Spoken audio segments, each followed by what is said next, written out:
What's up, people? I'm Xogue, back with another tutorial for you. This one is for Minecraft version 1.13.1, and it is quite possibly the simplest villager breeder design you've seen yet. Before we get into anything, I do want to say, please do check out the links below. I do have a bunch down there: Twitter, Mixer, Patreon, PayPal, my Discord. And I also have a link or two down there for some of my current series I have going on, because there's a few. So check them out, and okay, let's get on with things. When I say simple, I mean simple. What you see here is everything you need to build in order to make this thing work. And the best thing about it is that it's completely tileable. Now, when you're loading these guys in here, chances are you will not get a situation like this, because these were creatively spawned in doing something along these lines right here.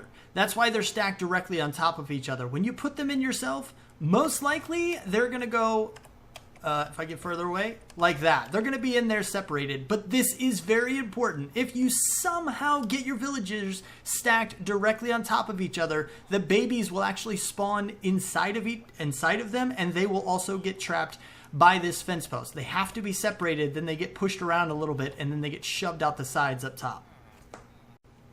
Now, as you might expect, with the soul sand and everything down in there, it might be a little difficult to get these guys in here, but just in case it's not completely obvious, you could always do something along these lines and have basically the bubble column like this.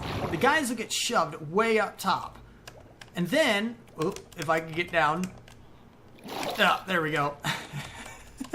Once they're shoved all the way up against the top fence post, you can then put in your next piece of soul sand, and then the bubble column will continue. They will stay stuck, and then you could remove everything else around here, and you won't have to worry about any of it. With a design like this, you need to be sure of a few things before you even consider putting it into your world. Number one, you need to make sure that the babies can be controlled in a way where you can put them exactly where you want them, so that you can control every aspect of their lives from baby to adulthood.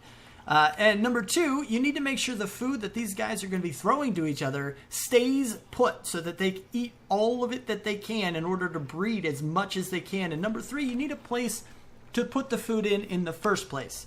Now, number one, as far as the babies are concerned, the soul sand at the bottom is powerful enough to launch them through one solid block. And even if they weren't, they usually bounce like right on top of this. They can almost hit it by themselves as it is.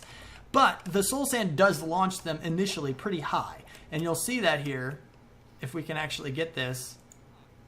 You see that they get launched. And it's a pretty, we can launch as many babies as we want right into that thing, and they all go through, land exactly where you need them to. There's a bunch more, apparently. There's a patch. They all eventually make it, and it's just fine. Number two is the food. You've probably been seeing them throw some food to each other here pretty regularly, actually. It's not a very odd or uncommon thing. As you can see there, the food just kind of lands right on top. It launches upwards as well, but it doesn't go high enough to hit this water and float to the top and go over into this little situation here. This gap is very important. So number three is how you feed them in the first place. You can pretty easily make a little water stream or ice stream or something, and actually send the carrots directly into these guys underneath a slab, which works out really, really well. The slab space is not tall enough for a baby to fit through, so it can't escape, but it's also small enough so that you can actually get some carrots to slide right underneath it. You can even use an ice block here. There's nothing wrong with actually using a piece of packed ice in the place of this glass block.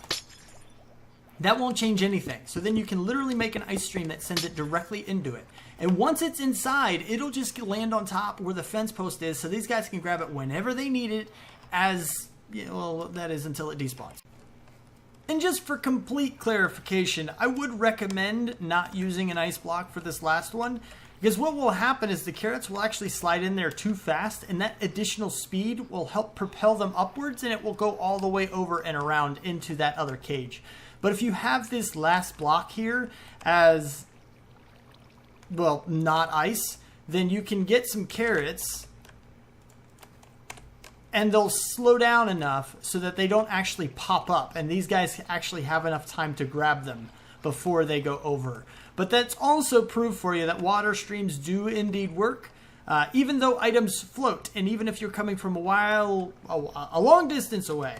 The basic thing that you need to do in order to be sure that it works how you want it to is just make sure the stream ends. Make sure you're on the last couple of blocks here, so that the carrots can't, or whatever food you're feeding them, can't float high enough to get stopped by this slab. As long as you're right at the end of the water stream, it'll still slide directly under this thing, no problem. Now for challenge mode. This one is on you guys because, well, I feel like you should probably do something yourselves. So, my challenge for you is to create a multi-setup like this, but find a way to automatically feed them and control the babies. Now you could probably put one full layer on top of this and just have a gigantic water stream, push them off to one edge. But, you know, try to be creative. Do something pretty cool. I currently don't have any ideas for how to do that other than the generic blanket coverage of everything. But I want to see some cool stuff. So if you do, find a way to manage this situation right here. Send me a pic on Twitter. Send me something on Twitter. Or leave me a comment on a video or something. Because I'm really curious to see what you guys can come up with that. But a simple design results in a short video. So if you did like it, please do hit that like button. Subscribe to see more. Like I said, I got a lot of series going on. So if you're not here for only tutorials, check out some of those things. I got some good stuff going on. But thank you so much for watching. Do what you do, and I will see you next time. Peace out, peeps.